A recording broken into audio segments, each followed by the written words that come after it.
오늘도 살아계신 하나님의 말씀의 능력이 저와 여러분의 삶과 심령 가운데 가득 넘쳐나기를 좋으신 예수님의 이름으로 간절히 축원드립니다. 자기주도 학습이라는 말을 아마 많이 들어보셨을 것입니다. 예전에 주입식으로 교육했던 것에 비하면 이제 학생들 스스로가 이제 무언가를 배우려고 하는 학생 스스로가 참여해야 얻어낼 수 있는 그런 교육이지요. 학생 스스로가 수업에 참여하여 질문하고 생각하고 스스로 정답을 찾아가는 수업의 형식입니다. 하고자 하는 이에게 무언가 매달려서 하고자 하는 이들이 더 많이 얻게 되는 그런 학습이 지금 일반적으로 이루어지고 있습니다. 누가 더 많이 관심하느냐, 그래서 누가 더 적극적으로 수업에 참여하고 선생님께 질문을 많이 하느냐가 공부의 잘함을 어느 정도 결정한다고도 볼 수 있습니다. 비단 이 원리는 공부에만 적용되는 것이 아니지요. 신앙하는 우리에게도 그대로 적용될 때도 있습니다. 우리의 신앙 역시 하나님 앞에서 자발적이고 적극적인 사람, 하나님 앞에 많이 묻고 하나님의 음성을 더 많이 듣는 사람, 하나님 앞에서 기도의 씨름을 인내로서 더 많이 감당하는 사람의 신앙이 그렇지 않은 사람의 신앙보다 더 성장하는 법이고 성숙되는 법입니다. 우리의 믿음과 신앙은 가만히 있어서 어느 정도 자라나긴 하지만 그리스도의 장성한 분량에 이르기 위해서는 하나님을 더 많이 찾고 묻고 하나님 앞에 씨름하는 시간, 하나님께 더 적극적으로 나아가는 시간이 우리에게 필요하다는 것입니다. 오늘 우리가 읽은 요한복음 3장에는 모든 것을 가졌지만, 모든 것을 누릴 수 있는 위치에 있었지만 마음에 왠지 모를 공허함이 있었던 한 사람, 자신의 삶에 대한 진지한 성찰이 있었던 한 사람이 등장하지요. 그 사람은 바로 니고데모입니다. 오늘 본문 1절의 말씀을 우리 같이 한 번만 다시 읽어보겠습니다. 우리 1절의 말씀을 함께 읽겠습니다. 산 중에 니고데모라 하는 사람이 있으니 유대인의 관원이라. 니고데모는 바리새인이었습니다. 당시 바리새인이라 하면 율법으로 흠잡을 데가 없는 사람이지요. 율법의 능통 잘 알고 있었을 뿐만 아니라 자신의 삶을 통해 모든 율법을 있는 그대로 완벽하게 1.1획도 어김없이 지켰던 사람이 당시의 바리새인들이었습니다. 니고데모는 이러한 바리새인 중 한 사람이지요. 하나님의 말씀을 잘 알았을 뿐만 아니라 철저하게 지켰다. 더불어 그는 유대의 관원, 즉 지도자, 다시 말해 산헤드린의 공회의 공회원 중에 한 명이었다 이야기합니다.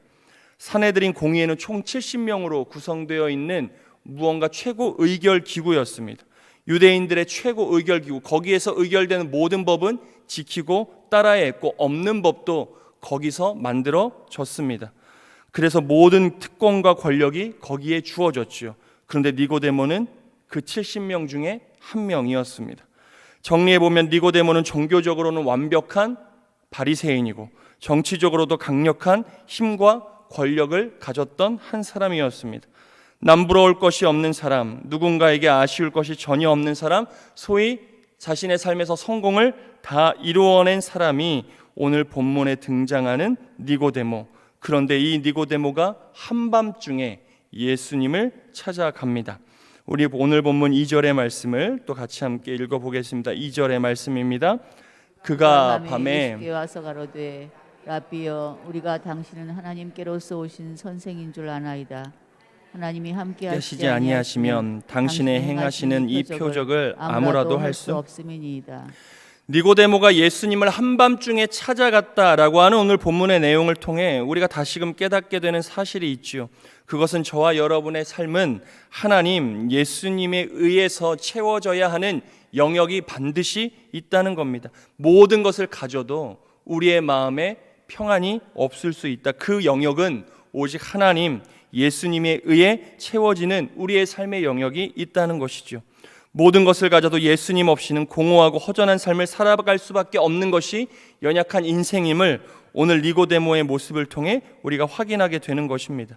니고데모를 보십시오. 모든 것을 가졌습니다. 자신의 인생을 마음껏 누릴 수 있는 위치에도 있었음에도 불구하고 해결되지 않은 인생의 문제가 있었다는 겁니다.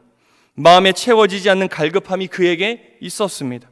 돈으로도 윤리적인 깨끗한 삶으로도 채워지지 않았던, 많은 것을 아는 것으로도 채워지지 않았던 그의 삶의 빈자리의 영역이 있었다는 것이죠.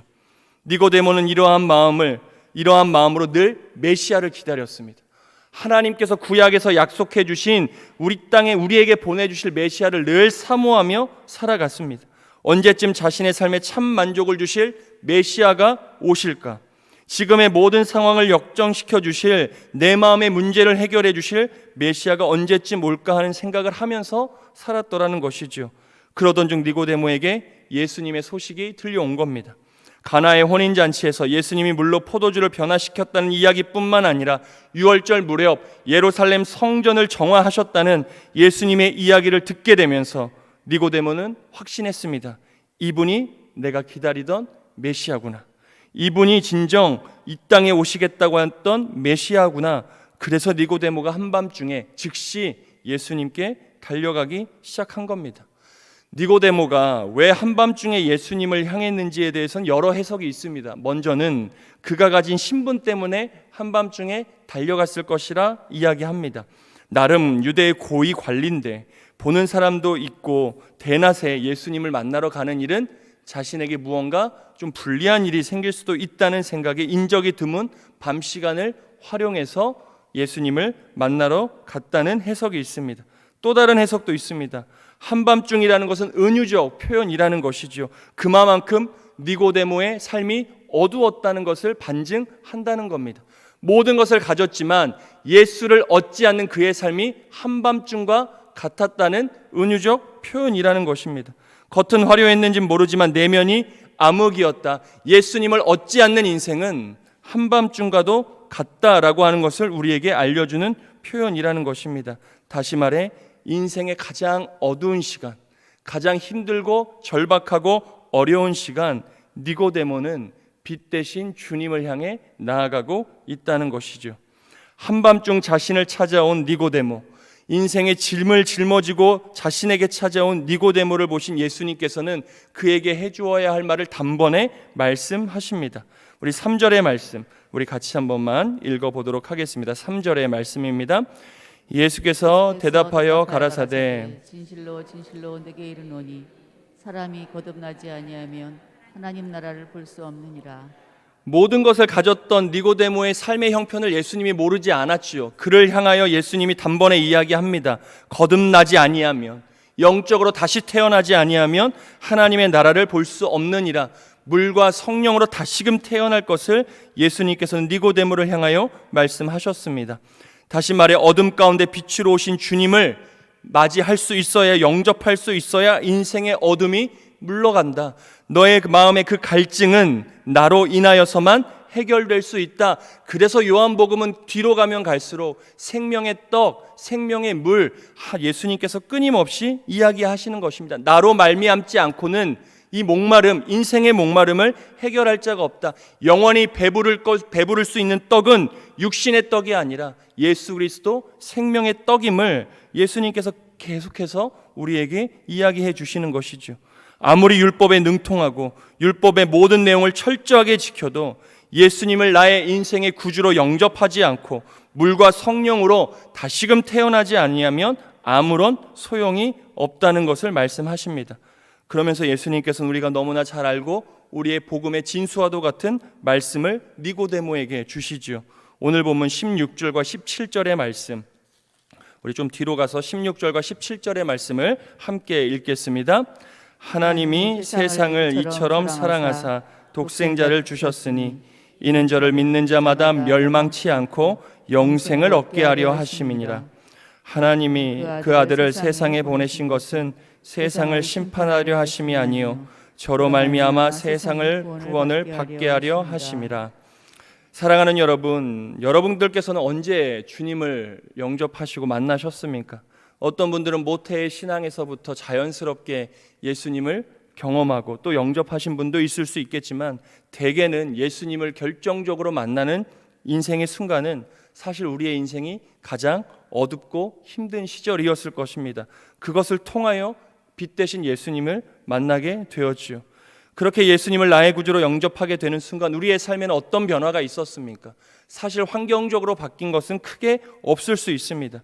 하지만 우리의 삶의 마음이 바뀌었죠. 예수님으로 충분하다는 삶의 고백과 함께 먹지 않아도 솔직히 배부른 경험을 예수님을 만나고 우린 했습니다.